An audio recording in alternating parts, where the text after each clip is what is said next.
ایک تار، دوسری تار حضور کے دشمن کے ساتھ پرلے درجے کا بغض اور نفرت. آئی سمجھ یا نہیں؟ یہ بتی کتنی تاروں سے جلتی ہے؟ 2 تاروں سے. نمبر 1، آپ صلی اللہ علیہ وسلم کے ساتھ بہت بڑی محبت اور عشق اور محبت، اور دوسری تار حضور کے دشمن باغیوں کے متعلق بغض اور نفرت. یہ جب 2 تاریں نہیں ہوگی تو ایمان کی بتی بھی نہیں چلے گی. اگر کوئی قادیانیوں کے ساتھ نفرت نہیں کرتا اور اس کا ایمان ٹھیک نہیں ہے، اور کل قیامت دن حضور کے سامنے نہیں جا سکے گا. آج آئیے میں اور آپ یہ عہد کر کے اٹھیں، انشاءاللہ میرے پاس حضور کے علاوہ اور ہے کیا. آپ لوگ تو بڑے نیک لوگ ہیں میاں.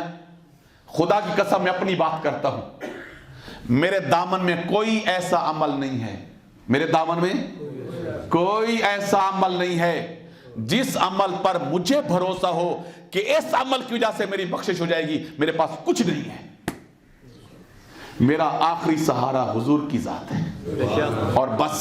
تاجدار ختم نبوت زندہ باد، تاجدار ختم نبوت زندہ باد، تاجدار ختم نبوت زندہ باد. میرا آخری سہارا حضور کی ذات ہے، میرے پاس کچھ نہیں ہے. آئیے آج میں اور آپ اس جمعے کے توسط سے یہ ایک عہد کر کے اٹھیں، انشاءاللہ جب تک جان میں جان ہے یا جسم کے اندر خون کا آخری قطرہ ہے، انشاءاللہ اپنے وفادار نبی کے ساتھ وفا کرتے ہوئے حضور ختم نبوت کا تحفظ بھی کریں گے، حضور کے باغی اور دشمن قادیانیوں کا انشاءاللہ ڈٹ کے مقابلہ بھی کریں گے، بائیکاٹ بھی کریں گے.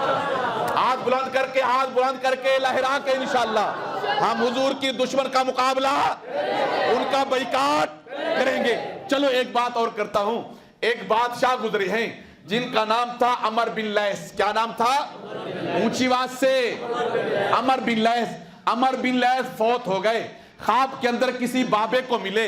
عمر بن لیث فوت ہو گئے، خواب میں کسی بابا جی کو ملے. بابا جی نے پوچھا عمر بن لیث سے، عمر بتائیے آپ تو دنیا کو چھوڑ کر چلے گئے، آگے آپ کے ساتھ کیا معاملہ ہوا، آپ کے ساتھ کیا بنا؟ عمر بن لیث نے کہا اللہ میاں نے بڑے اعزاز کے ساتھ بخش دیا ہے. اللہ میاں نے بڑے اعزاز کے ساتھ بخش دیا ہے. خواب دیکھنے والے بابا جی نے پوچھا عمر کون سا عمل کام آیا؟ آپ نے نمازیں بڑی پڑھی تھی، روزے بڑے رکھے تھے، حج بڑے کیے تھے، عمرے بڑے کیے تھے، بیت اللہ شریف کے طواف کیے تھے، غریبوں کے ساتھ ہمدردی کی تھی، یتیموں کا سہارا بنے تھے، ہمسایوں کے حقوق ادا کیے تھے. بتائیے نا کون سا عمل کام آیا؟ کس عمل کی بدولت آپ کی بخشش ہوئی؟ عمر بن لیث نے کہا آپ نے بڑے بڑے اعمال گنوائے ہیں، نماز بڑا عمل، روزہ بڑا عمل، حج بڑا عمل، عمرہ بڑا عمل، بیت اللہ شریف کا طواف بڑا عمل. یہی تو اعمال ہیں. تبلیغ بڑا عمل. یہی تو اعمال ہیں جن اعمال کی وجہ سے آدمی کی بخشش ہوتی ہے.